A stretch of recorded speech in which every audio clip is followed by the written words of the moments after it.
F'dawn il-jumejn Malta tospita konferenza importanti imtella mill-European Competence Centre for Social Innovation u li qed tiffoka dwar il-garanzija Ewropea għat-tfal u kif din tista' tiġi implementata b'mod effettiv bil-fondi Ewropej.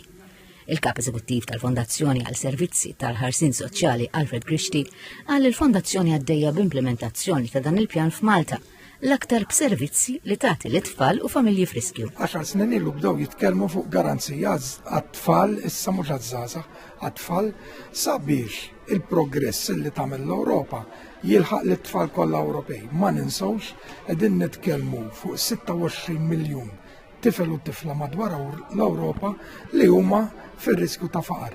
Issa daw qed jgħidu nagħmlu affarijiet bħal pereżempju child care b'xejn li għalina hija taken for granted. Però xorta Malta rridu naħdmu biex ikun hemm iktar tfal koperti. Il-Ministru għall-Politika Soċjali u Drittijiet tat-Tfal Michael Falzon qal li Malta qiegħda tkun minn tal-ewwel li tħares kull dritt fundamentali tat-tfal.